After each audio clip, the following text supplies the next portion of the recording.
I'm actually really just here to welcome you all to this session. We could not be more thrilled with Amidier and Sesame Street and Promise Ventures for pulling together this extraordinary program today. It is a first for us, and my partner Julia Stieglitz, our fund, and Karina Giangiani also worked very closely with the team in producing this.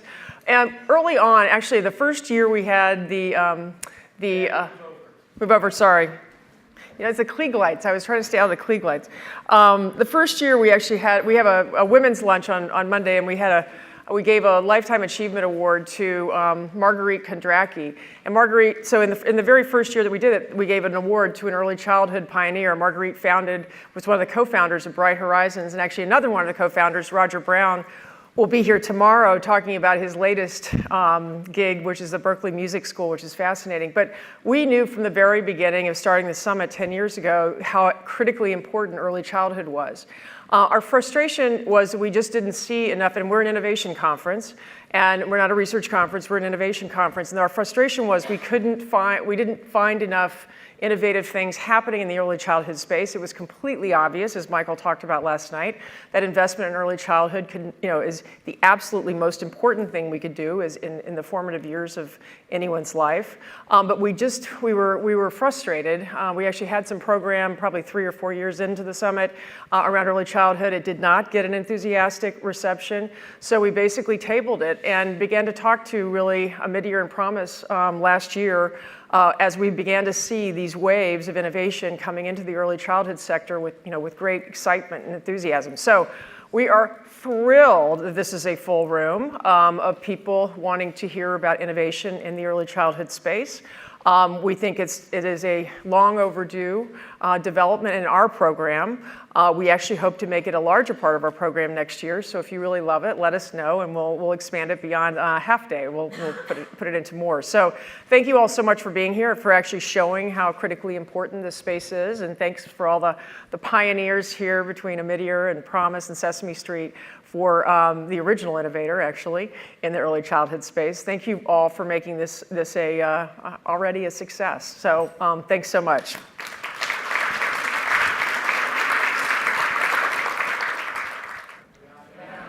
I'm Chris Perry, and I am the Deputy Secretary of Health and Human Services for the state of California, and I'm a senior advisor to the Governor of California, Gavin Newsom. I am here today as maybe there's more than one. Hi, old friend. I knew I would see old friends here today. I have been at this for more than 30 years, and there has been an unbelievable amount of innovation and creativity in the early childhood sector for all of those years, if not more. What we're here to do today is talk about how we might be able to merge what's going on in the public sector at scale with what's been going on in the private sector through really good investments in innovation. I want to start by telling you a little bit about why I'm even attracted to the field of early childhood. I really believe that we are not born equal, that we are made equal through laws and policies. And early childhood is the very first and best opportunity for us to invest in Californians or kids all over the country. What you're going to hear today through the different panels, including one that I'm moderating with some really, really exciting leaders in this field, is how we're taking these innovations and investments and looking at how to scale. And when we try to scale, what barriers are we finding that are preventing us from getting these really good ideas off the ground? There are really important laws, both at the federal, state, and local level that do lots to get kids the care they need.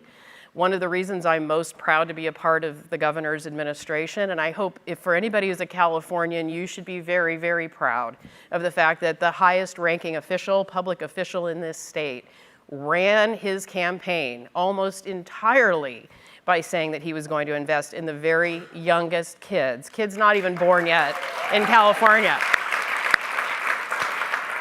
I personally feel that it's the greatest honor of my career to be a part of the team that's working to create a California we can all be proud of, where the very youngest children are given the help and the opportunity they need to succeed and compete with your children. It is everything to him, and it's really important to me and the team that he's put together. For those of you who work in the private sector and know how important leadership is, I think we have a great CEO in charge of California, because he not only cares about all the kids in the public education system, he's putting leaders in place to ensure that no matter which part of the public system that we all interact with. So how many of you have been to the DMV lately?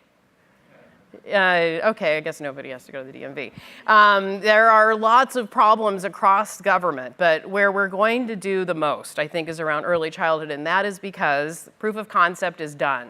Whether you look at Heckman or any other research that's come out, the most growth that happens in a child's life occurs in the first 3 or 5 years of life, depending on how you look at it. The fewest number of public dollars are invested in children at that age, or frankly, at any age in our lives.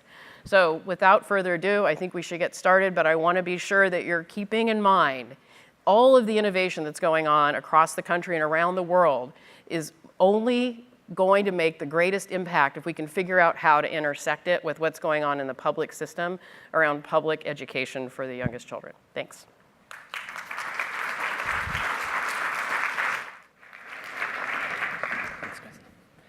Hi, everyone. I'm Matt Glickman, the founder of Promise Venture Studio. And I don't know if, with Deborah, I want to thank her. I know she said she's just following the innovation, but I've been working with her for a few years. And she has done a lot to lead the innovation, making this about cradle to career, and more than covering it, also highlighting the importance, the foundation of the early years. I also want to thank Omidyar Network and Sesame. We created an event in the fall, Early Futures, which was really bringing a spotlight to innovations that could really make a difference in early childhood. And we were the new player on the scene, but it was really showed the power of networks to really get to a critical mass and highlight what we think is the beginning of a wave of some really interesting new developments in a complex field, but a super important foundational field. So I want to tell you, Promise, we're a new organization. We're 1 year old. We're a nonprofit venture studio. We call ourselves a studio because we do a few different synergistic things all around encouraging entrepreneurship and innovation in early childhood. Our focus is on the US. Our mission is particularly helping children and families most in need, but we support all ventures because we think everyone plays a part in making this system work. And what we're really about is trying to boost the small but growing entrepreneurial ecosystem. I've been involved in the educational world as well. I was an early employee at Teach for America. I was involved in the New Schools Venture Fund when it launched. So I saw firsthand from those of you from the education world how when you create an entrepreneurial ecosystem, it becomes self-generating. You get more talent coming into the field, more ideas, more capital from all sources. And that's what we're trying to do here. And we think this is a good, encouraging start with more to go. So just quickly to give you an idea of what Promise does, we have a model of trying to attract more people to the field. We're passionate about early childhood. We want to make the case for why it's an important area to invest and that there are things that you can do to make a big difference. So that's doing things like events like this, getting more people exposed to the field. But the bulk of our work is on supporting existing ventures in the field or new ventures to get to full scale and impact, and then connecting them. So on the support front, we just announced a fellowship program where it's sort of like a accelerator-like program. So if you know of ventures that are trying to get to faster growth or to greater impact, if you go to promisestudio.org, we have an application there, and we have a 3-month program that should hopefully provide good support for ventures. And we have a whole bunch of other programs running to support ventures. And on the connecting front, we talked about Early Futures, was an event where we highlighted 50 of the top innovators and put them in a room with a diverse cross-section of academics, policymakers, practitioners, people in government, private investors, philanthropists and the like.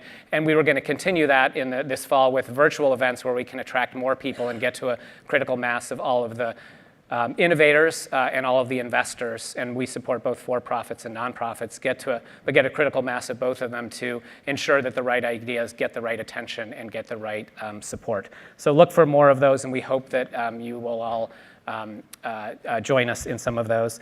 And what I'd say is we're excited about we're daunted about, early childhood is a complex field. It's part a health problem, part an education problem, part social service. But we see a lot of green shoots out in the field. The science is really clear, and one of our partners, Harvard Center on the Developing Child, has done a lot of good work to show not only why the science is important and foundational for really lifelong success, but some of the mechanisms that exist to actually drive improvements that are working in lab environments and test environments. So we know a lot of what the science can do. On the technology side, the technology is now pervasive enough that you can actually connect a disparate ecosystem like this, where it's been tough in the past to connect all parties. So with mobile technologies and social networks and the like, there are things that you can do to reach more children, create more organizations that serve those children better. So technology is coming at the right time that science is also involved. Investment is growing. You've got both philanthropic capital and investment capital coming to the fields in much bigger amounts than were in the past. And as Chris talked about, and we'll talk about more, you're starting to see a lot of policy attention. And it's not just California, it's everywhere. And I've been around in California long enough to see that California is often a trendsetter on things like green technologies, and what happens in California has enough heft that it spreads around the world. So I'm excited that we have all of these different forces coming together, and that while this is a larger group than we ever had, that this movement will begin that will make it even easier for us to make lives better for the millions of kids who deserve the best start in life. Thank you.